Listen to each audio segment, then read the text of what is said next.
Hi everyone, welcome back to the channel. And today we will discuss survey, research and the personal interviews, chapter 2 of psychology class 11th. तो आज हम chapter 2 की ही series को continue करते हुए आज हम दो टॉपिक्स को पढ़ेंगे, that is survey and the personal interviews. चलिए देखते हैं कि ये होते क्या है। देखिए, सर्वे रिसर्च बेसिकली एक ऐसा मेथड है, ऐसी रिसर्च टेक्निक है जिसमें लोगों के थॉट्स, ओपिनियन, बिहेवियर या बिलीव्स को समझने के लिए उनसे क्वेश्चंस पूछे जाते हैं। ये तो क्वेश्चनर के थ्रू या फिर एक इंटरव्यू के थ्रू, तो that is the research method. तो बेसिकली इसके कुछ की फीचर्स भी होते हैं। मान लीजिए ये मेथड बड़े ग्रुप या पॉपुलेशन पर अप्लाई किया जाता है, ठीक है। मतलब अगर मुझे कोई सर्वे करना हो, मुझे कोई पॉपुलेशन की काउंटिंग करनी हो, तो in that scenario I will use the survey method. दूसरी बात, डेटा कलेक्ट करने के लिए प्री डिसाइडेड स्ट्रक्चर्ड क्वेश्चन को यूज किया जाता है सो दैट कि जैसे मान लीजिए कि आपका सेंसस किया जाता है ना। तो सेंसस के कुछ क्वेश्चंस हमेशा फिक्स होते हैं, number of females, number of male, कितने लोग जॉब करते हैं, कितने लोग नए हैं, एवरीथिंग विल बी फिक्स्ड, है ना। एक होता है सर्वे आपका face to face, phone, online या फिर रिटर्न फॉर्म्स में। बेसिकली इसका गोल होता है कि एक जनरल पैटर्न या ट्रेंड को एकदम से आइडेंटिफाई किया जा सके। दूसरी बात, ये बहुत ही ज्यादा यूजफुल है जब रिसर्चर को लोगों की सोच और बिहेवियर के बारे में मास लेवल पर पता करना हो, राइट। तो basically question are should be in the form of face to face, first thing I mention.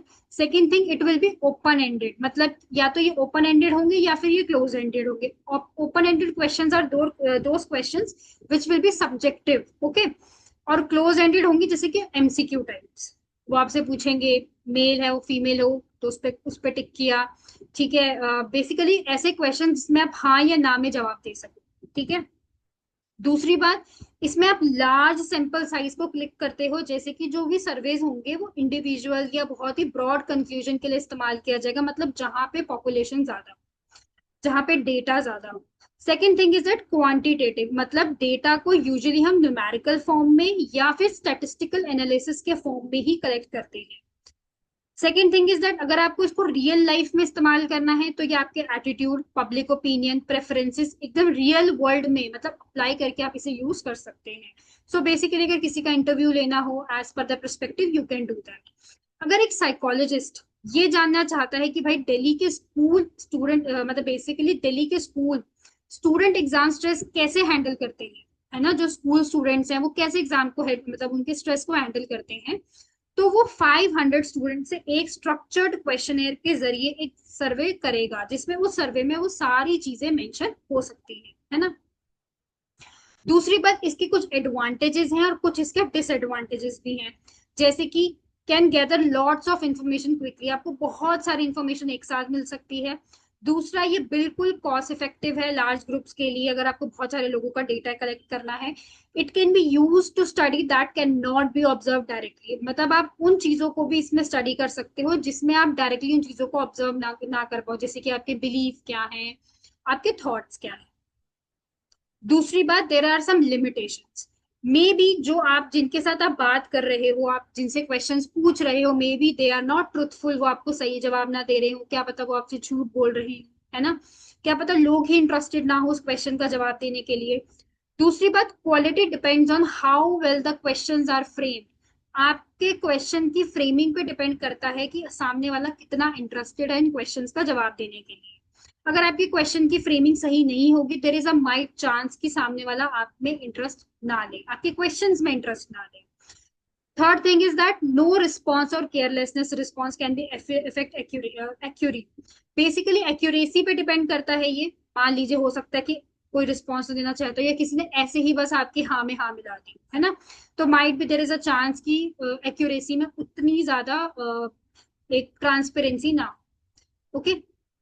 So next method is the personal interviews.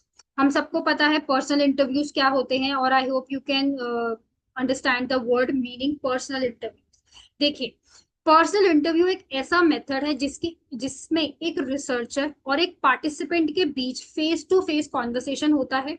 इसमें रिसर्चर डायरेक्टली क्वेश्चंस पूछता है और पार्टिसिपेंट अपने रिस्पॉन्स वर्बली देता है। ठीक है, मतलब मैंने आपसे कुछ पूछा, आपने मुझे उसका जवाब दे दिया, that is the verbal interview, और we can say that face to face conversation. तो this is the definition of personal interviews. Okay. Second thing is that इसके कुछ की फीचर्स होते हैं। पहला, जैसे मैंने आपको बताया, फेस टू फेस में इंटरेक्शन कर सकती हूँ, रिसर्चर आराम से किसी पर्सन से बात करके एक अपना पॉइंट ऑफ व्यू बना सकता है।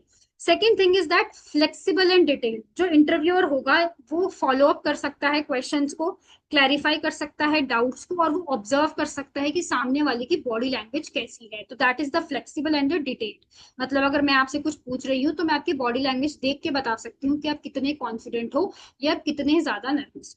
ठीक है। तो basically this also based on the qualitative and the qualitative data. Basically जो इंटरव्यूज होते हैं वो दोनों टाइप के डेटा को इकट्ठा करते हैं। क्वालिटेटिव मतलब कि आपके स्ट्रेस की रेटिंग पूछेंगे, कि आपको अगर अपने स्ट्रेस को रेट देना हो 1 या 1 to 10 के बीच में से, तो आप कितने नंबर्स दोगे उसमें, है ना। दूसरी थी क्वालिटेटिव, मतलब how do you feel during the exam, आपको कैसा फील होता है जब आपके एग्जाम्स होते हैं, आपको स्ट्रेस तो नहीं महसूस होता, आप नर्वस तो नहीं हो जाते। तो this is the qualitative, right. Okay, so this is the key features of the personal interviews. Okay, so next is the types of personal interviews. आप इसको समझते हैं। देखिए, पर्सनल इंटरव्यू एक मेथड है जिसमें एक रिसर्चर और एक पार्टिसिपेंट के बीच में फेस टू फेस कॉन्वर्सेशन होती है ना। बट इसके कुछ टाइप्स होते हैं, जैसे कि structured, semi unstructured and the semi structured. So basically structured interview होता क्या है, मतलब कि जो क्वेश्चंस होंगे ना वो पहले से ही तैयार होते हैं, मतलब उसका जो फॉर्मेट है वो बिल्कुल फिक्स्ड होगा। कि जैसे आप मान लीजिए आप कोई एग्जाम देने जा रहे हैं, है ना, सीबीएसई ने पैटर्न फिक्स किया होता है कि 10 नंबर के एमसीक्यूज आएंगे, फिर आपके बेसिकली 20 नंबर के एमसीक्यूज होंगे, उसमें से 2 assertion रीजन क्वेश्चंस होंगे, 5 नंबर के 3 क्वेश्चंस होंगे। तो that means this will be the structured interview, मतलब स्ट्रक्चर्ड पेपर है वो आपका, फिक्स्ड पैटर्न है। दूसरी बात, अनस्ट्रक्चर्ड मतलब ओपन एंडेड क्वेश्चंस होते हैं।